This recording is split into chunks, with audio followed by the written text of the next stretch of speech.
listening to Jess, and she talked about how this was the victory, but we were the prize. And then my eyes just there's tears everywhere.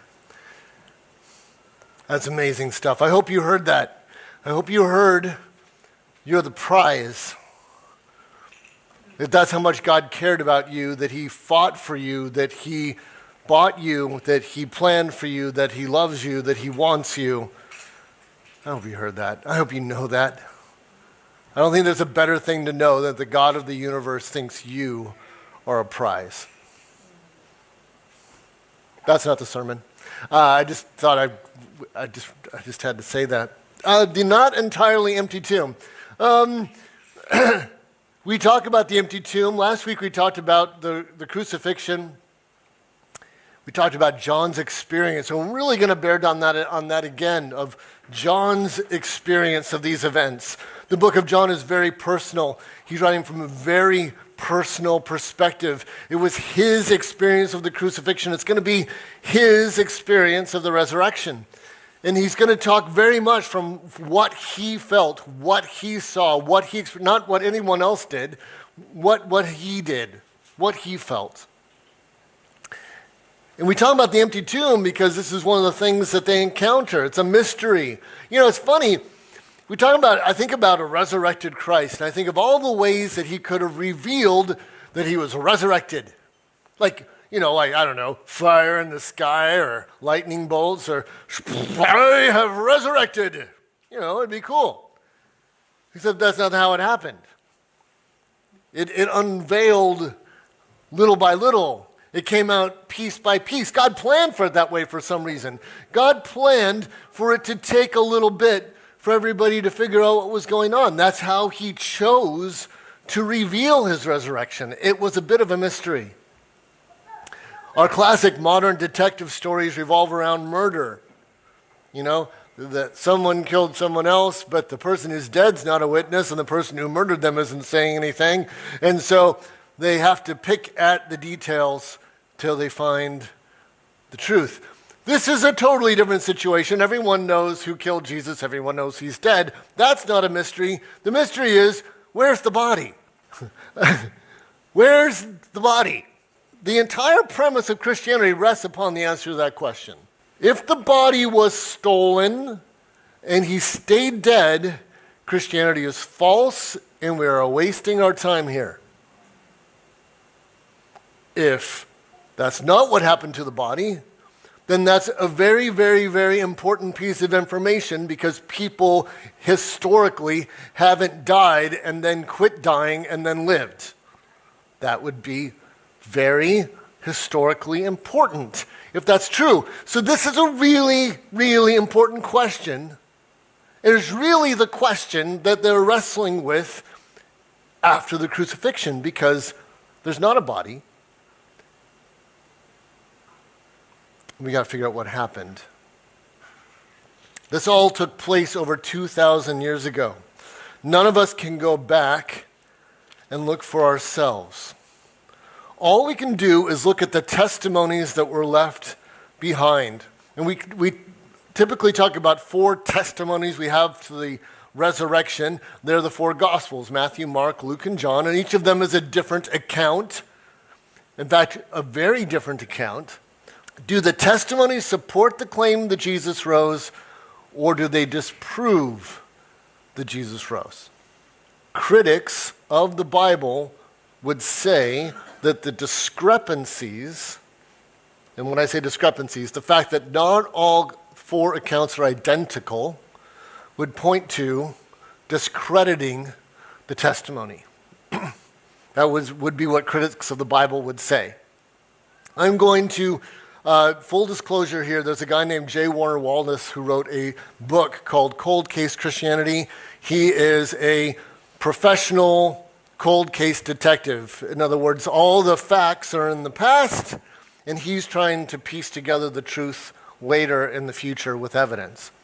I'm not going to tell you every time that I reference or think about, but his work in that book has greatly influenced the way I see this encounter. But I would tell you that if we look at the testimonies the way a real prosecutor or a real detective would look at the testimonies, they don't weaken the argument, they strengthen the argument. Let's start with some base ideas. First of all four Gospels have an account. They all have different details. We've got that part. But those critics weren't very good detectives. If the resurrection was a lie, then we have a conspiracy. Does everyone follow me with that? The only way the resurrection could be a lie is if dozens of people conspired together to propagate a lie, and then they did it for years, a long time. 30, 40, 50 years, some of these people continue to live after this moment.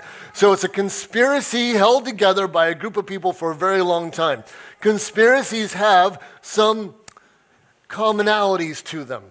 There's things that hold conspiracies together. There are things that tear conspiracies apart. And it is hard work to maintain a conspiracy. In America, we had a famous conspiracy called Watergate. Some very powerful men managed to hold the lie together for about 7 days. That's how long they managed the conspiracy for, and then it just all fell apart. Very powerful, experienced, good lying men who were very, very experienced at lying, couldn't hold it together for 7 days. So, to prove a conspiracy, we'll look for flags that indicate lies. One of the flags that we would look for in a conspiracy is that all the stories would be too much the same. I want you to imagine this. I want you to imagine that if 4 of you were attended today, church, and then the same 4 of you were asked by somebody else what happened in church today, can you imagine how weird it would be if all 4 of you said exactly the same thing? Like that would be bizarre. One of you would remember more about the songs, one of you would remember more about the sermon. Even with the sermon, some of you would remember one thing, someone else would be like, I don't even remember that part. Wouldn't that be normal? Normal is varied accounts. That's what real witnesses do. If the stories are too much the same, that's a flag. It means it's been rehearsed. It means you all agreed. Hey guys, what are we all going to say? So that's a flag. I've never been part of a murder investigation, but I've been part of a major car accident. I can tell you that the accounts of the major car accident were very different depending on where you were in the accident. So, that's one of the types of things that we're going to be looking for today, these kinds of flags. Let's get into our case. Jesus died 3 days ago. John picks up first thing Sunday morning. Let's start with John 20, verses 1 and 2. Now, on the first day of the week, Mary Magdalene came early to the tomb while it was still dark and saw the stone had already been taken away from the tomb. And so she ran and came to Simon Peter and to the other disciple whom Jesus loved and said to them, they have taken away the Lord out of the tomb, and we do not know where they have laid him. If we go back one slide, the blue part, disciple whom Jesus loved, if you haven't been following us along, that means John. John never refers to himself by name any time in the entire book of John, so if he says somebody else and doesn't use the name, he's talking about himself. So he's saying that she ran, came to Simon Peter and John himself, and then she said that stuff to them. And that's the next slide, which is they've taken away the Lord out of the tomb. We don't know where they have laid him. The other Gospels account for more women, up to 5 women, which John doesn't mention. Why doesn't John mention them? Because 5 women didn't come to his house. Mary came to his house. The other 4 women did some other things. They actually went and called some other disciples. There's a lot going on this morning. It is a busy morning. Some women went to the tomb, found it empty, and everyone went nuts, and people are going everywhere. Mary gets sent to go find Peter and John. So John remembers Mary because that's who came to his door. That makes sense. So his memory of this entire event starts this way. It starts with Mary coming to his door and relating, I went this morning, we went to the tomb, it was empty, and I ran to come get you guys. That's his beginning of this moment. That's exactly how real testimonies go. John's testimony is angled to what he directly experienced. And that's Mary. What does he remember next? John 23:4. Peter therefore went forth, and the other disciple, that's John again, remember? Other disciple, not mention the name, that's what was John, and they were running. They're going to the tomb, and the two were running together, and the other disciple ran ahead faster than Peter and came to the tomb first. I ran faster than you did. What guy wouldn't include that in his testimony? We had a foot race across town, and I was faster. That just smacks of reality, doesn't it? Like, why even say that if it's not true? Well, what kind of random piece of information is that? Oh, and I outran my friend Peter. That's great. Oh, yeah. John remembers needing to get to the tomb. He remembers beating Peter in a foot race to get across town. He could have run with Peter, right? We just talked about a race. He could have run with him. They weren't actually racing. Nah, he had to get to the tomb first. This was urgent. He's not driven by, let's do this together. No. I'm going to get there as fast as I possibly can. It paints this picture of their energy, their focus, their urgency, the importance of this to them, that one won't even wait for the other.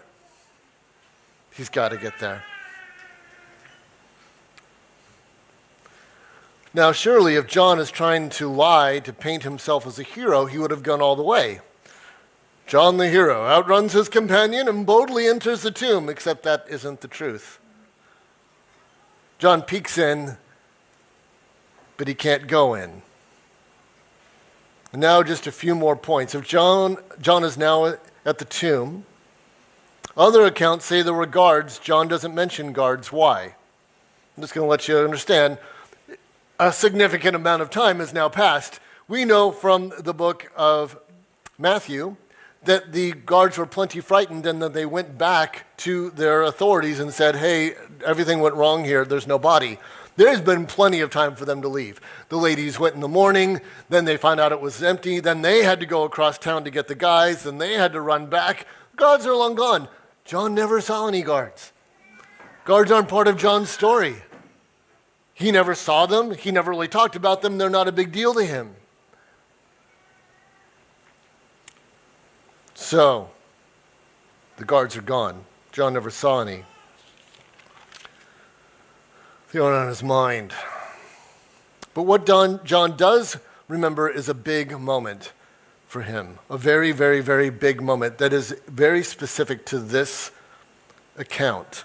And stooping and looking in, he saw the linen wrappings there, but he did not go in. Simon Peter therefore also came following him and entered the tomb, and he beheld the wrappings lying there, and the face cloth which had been on his head, not lying with the linen wrappings, but rolled up in a place by itself.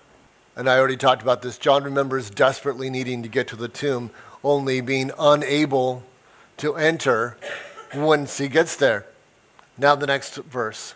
So the other disciple who came first to the tomb entered then also. So now John's in the tomb, and he saw and believed.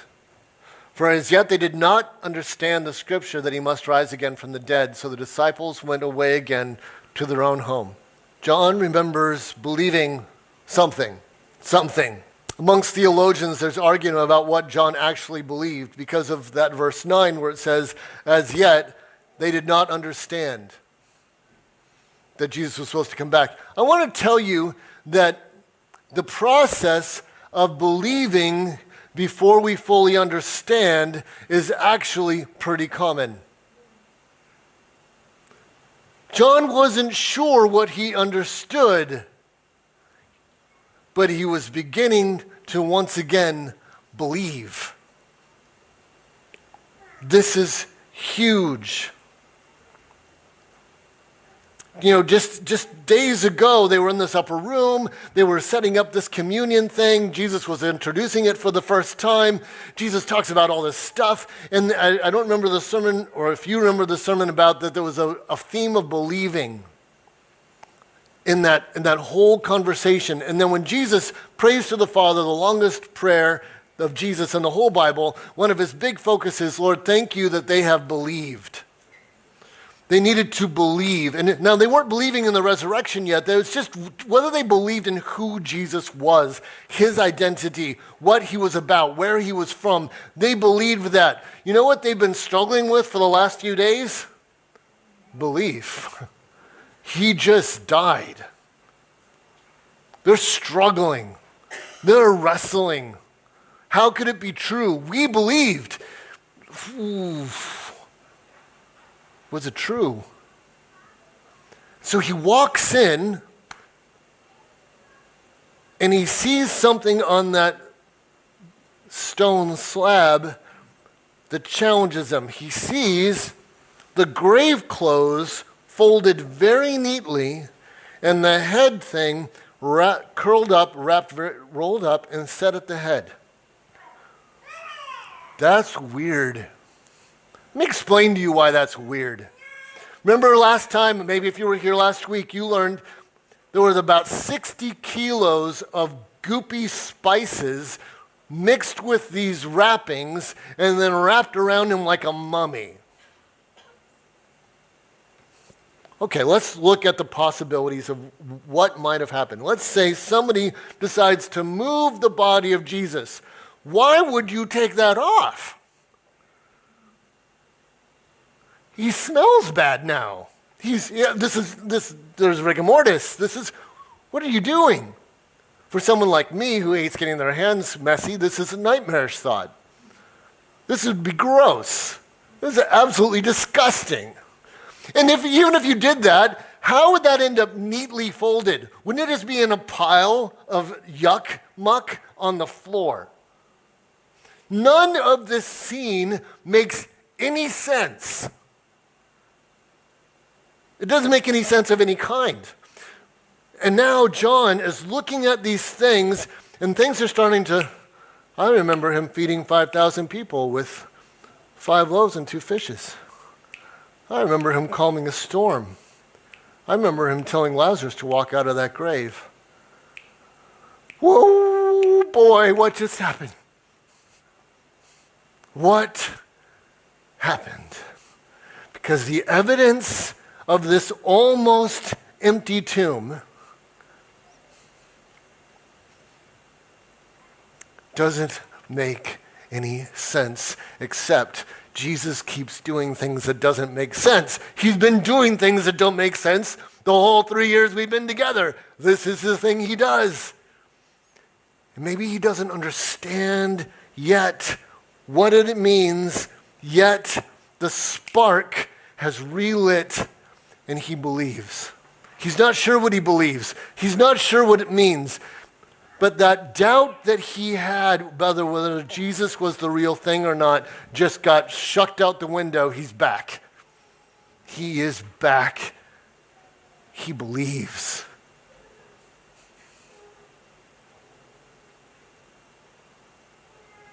That crisis of faith is over.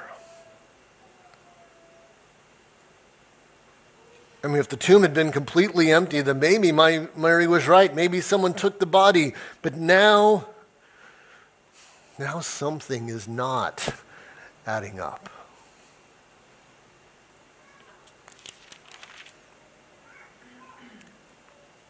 He doesn't know what's happening. He can't explain what he's seeing or why, but hope has flooded his heart. Hope in Jesus. Sometimes belief doesn't happen all at once. Do you know that? You know, some people meet Jesus in a very close amount of time. Some people meet Jesus over years. And when did you actually start believing? I couldn't tell you. It happened, though. I totally believe. That's okay, by the way, if you're on that journey. If you're in the middle of that belief, I get it.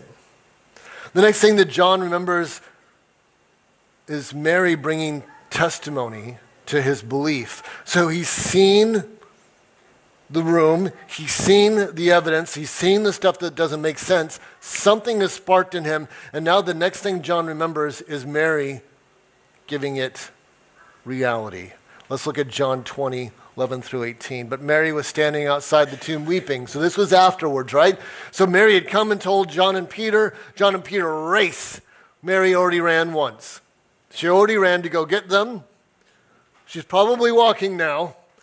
By the time she gets there, now they're gone again already. Okay, I'm just trying to explain what's going on. This is hours of time. Now she's still stuck. Mary's still stuck. She's outside the tomb weeping. And so as she wept, she stooped and looked inside the tomb. And she beheld two angels in white sitting, one at the head and one at the feet, where the body of Jesus had been lying. And they said to her, "Woman, why are you weeping?" And she said to them, "Because they have taken away my Lord, and I do not know where they have laid him." When she had said this, she turned around and beheld Jesus standing there, and did not know that it was Jesus. Hold on to that thought. That's an important thought. Jesus said to her, "Woman, why are you weeping? Whom are you seeking?" Supposing him to be the gardener, she said to him, "Sir, if you have carried him away, tell me where you have laid him, and I will take him away." Jesus said to her, "Mary." And she turned and said to him in Hebrew, "Rabboni," which means teacher. And Jesus said to her, "Stop clinging to me, for I have not yet ascended to the Father. But go to my brethren and say to them, I ascend to my Father and your Father, and my God and your God." Mary Magdalene came announcing to the disciples, "I have seen the Lord," and that he had said these things to her. And so what John is describing is that testimony that he received when she came back. She comes in and she goes, "This is what Jesus told me to say. I'm telling you." Whew, busy day. Lots of stuff happening. John remembers Mary come to him flush, panting, having just run from the tomb to his house. And he remembers his own race to the tomb and finding the courage to enter and seeing that things made no sense, that spark of hope. And then Mary with her testimony of what happened after she got back to the tomb. She had seen Jesus.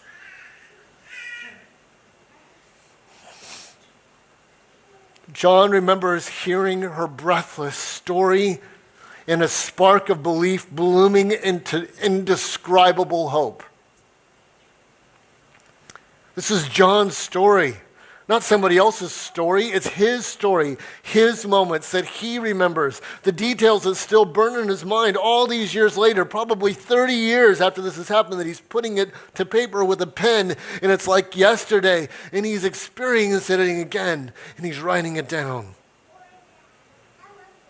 But I want to return to one detail that I highlighted in blue. Mary did not recognize Jesus right away. Why do all the Gospels, by the way, all the Gospels, every single one of them, all four of them, have some detail about doubt or Jesus being with someone, but they didn't know it was Jesus yet? All four of them. So you have all these different things that don't agree, right? Then you have this one thread that's exactly the same. Nobody knew who he was at first. What a weird thing. One of the things that investigators look for in testimonies are thematic details. True testimonies are always different, but they always have some key details that are the same. And all four Gospels accounts have this thing. So let's imagine that this had been a conspiracy again. Let's imagine that this was all these dozens of people coming up with a conspiracy, trying to come up with the lie. Imagine them coming up with this one. I know what we do. We all say Jesus came back, but we didn't know it was him. How much sense does that make? Just about zero, doesn't it? Why would you do that? That makes your testimony weaker, not stronger.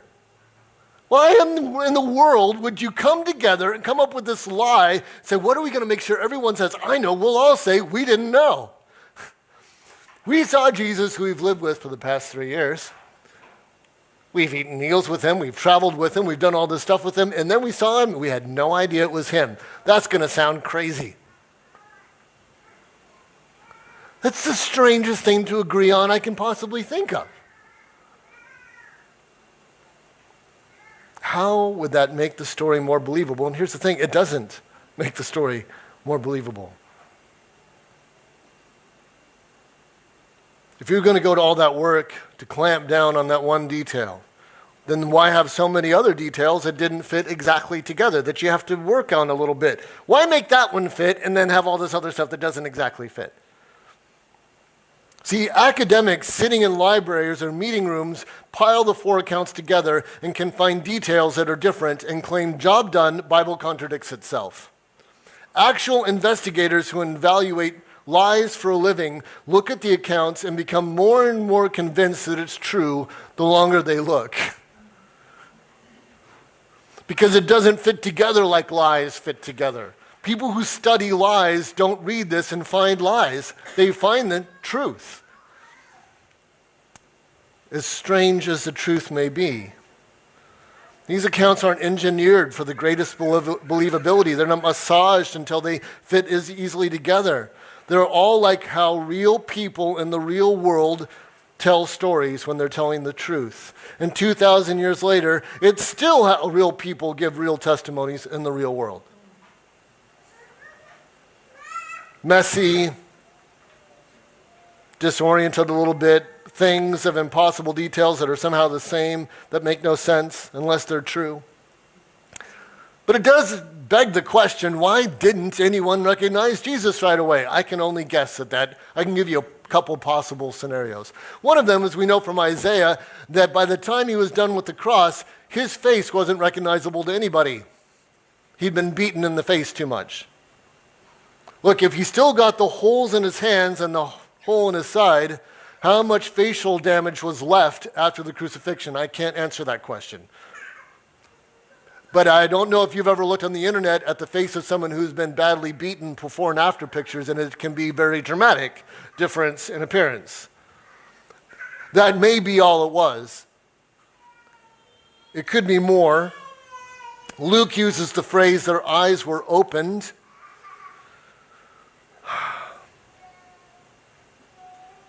In 1 Corinthians 15:20, I'm going to read you two verses out of 1 Corinthians. But now Christ has been raised from the dead, the first fruits of those who are asleep. Then verse 53, for this perishable will have to put on the imperishable, and this mortal must put on the immortality. Here's another possibility. The Bible tells us that we're going to have eternal bodies that don't age, don't get sick. They're going to be the same, but not the same. We also know that when Jesus came back from the dead, he had one of those versions. He had Body 2.0. I don't know what Body 2.0 looked like. I don't know how much different it is. I don't know if it's enough different that you go, that's you. See, I don't know how that works because I haven't experienced Body 2.0. But there's a couple different possibilities as to why someone might look at Jesus after the resurrection and not know right away, and they go, oh, that's you. Especially after they heard him talk. That's been one of the things that's been a bit of a theme. They heard him talk, and then it all clicks easier. Other people were raised from the dead in Scripture and then died again. Jesus raised to something else. Jesus raised to the kind of body we will have forever that will be different. But no matter the cause, and I believe it was true. See, I read the account in the Bible and it rings true to me. They struggled to match the person who they were talking with Jesus, who they knew. They struggled with that. Mary struggled with that. I believe it. But it doesn't matter the cause, because it's absolutely bizarre to think that liars would purposely put that in their testimony. To me, that's a mark on the side of believing, not disbelieving. And I have one other thought about just how Jesus puts this together. You know, Jesus could have announced this to Peter. And he said, could have said, Peter, you're the rock. You're the default leader. When I'm not around, I've kind of put you in charge a little bit. When I leave, you're going to be in charge of the church. Peter, you announce to everybody that I'm resurrected. You know who he picks? A woman, which, ladies, a lot has happened in time about how we listen to women's testimonies. I'm afraid that at the time period, that wasn't considered as good a testimony. But not only that, there's Mary Magdalene, who had been demon-possessed by 7 demons. That doesn't do a lot for your testimony either. God picked the person who they were going to have the most faith to have to believe. Of all the people that God could have said, you're the one I want you to announce, and you're the one I want them to believe, he picked the one that was going to require the most faith, not the least. And he did it on purpose. He said, I'm not going to appear to you in a way that you instantly understand. I'm going to appear to you in a way that you have to work through it. He said, I'm not going to just show up with lightning bolts and thunder. I'm going to show you an empty tomb. I'm going to make you work through it.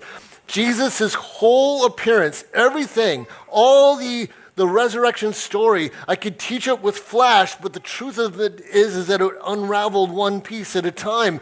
He peeled it back slowly. It's the way he chose to reveal himself, and it required faith. Because believing in Jesus will always require faith.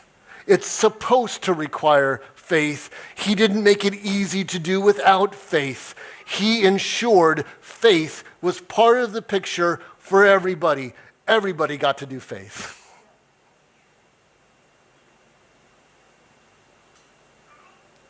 So what do we do with this? Well, let's go with number 1. Don't let amateurish efforts to discredit the Bible discourage you. It is easy for somebody to grab a couple things, rip out a few verses, say these 2 things are different, and try to make some sort of argument that the Bible is contradictory. The truth of the matter is that people who do this sort of thing for an actual living don't agree. This is a very solid testimonial account. Despite the strangeness of what's being testified, the actual testimony itself is extremely sound. Number 2, if your belief is still developing, keep searching, keep going, keep digging, keep moving, keep growing. Don't stand still. Don't stay here. Take another step. Find out more. Read more. Get more information.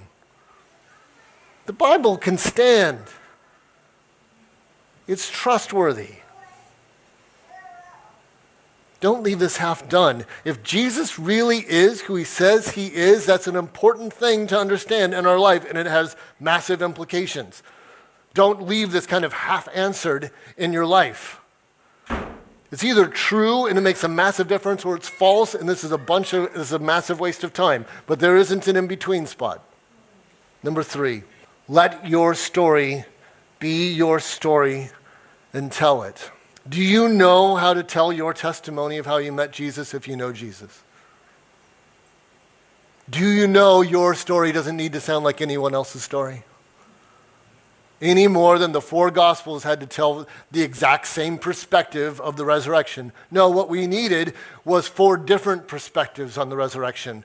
That's what we needed. And that's what the world needs. The world doesn't need your testimony to be my testimony. The world needs 1,000 different testimonies of power. That's what the world needs.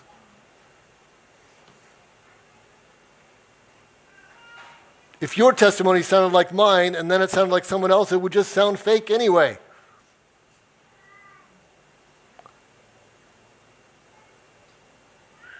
One testimony may be discounted.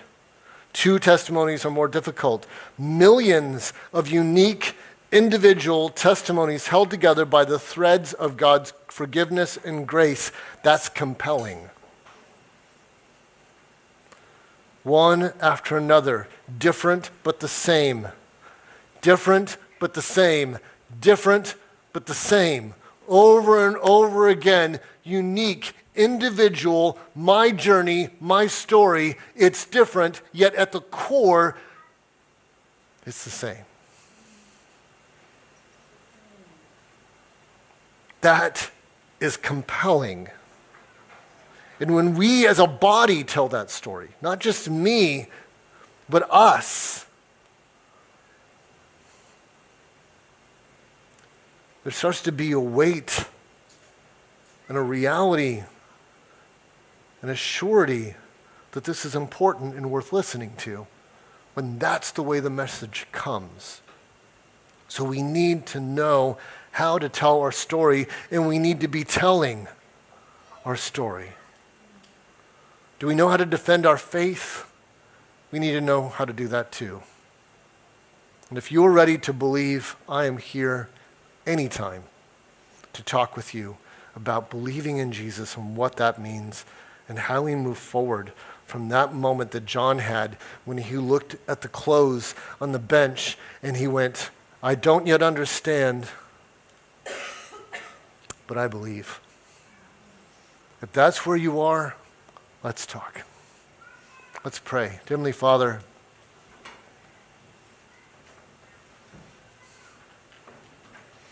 thank you so much for this account of the resurrection. Well, thank you for how you did it. Thank you for this story of John. It's so personal. His story of running, his story of getting there, his story of seeing, his story of belief sparking again in his heart. Lord, I have a simple prayer today. Maybe this morning, somebody would see the details the same way that John saw the clothing on the bed and it didn't look right. The evidence, it sunk in, and he believed. God, would there be someone in this room today that's the moment they're in right now? The evidence would be presented. That suddenly they'd realize they see it, and though they don't understand it, they believe. But that's something only you can do, God. We ask you to work in the hearts of people. Thank you for your word. Thank you for this hope. Thank you for the testimony of millions, different but the same. In Jesus' name we pray, amen.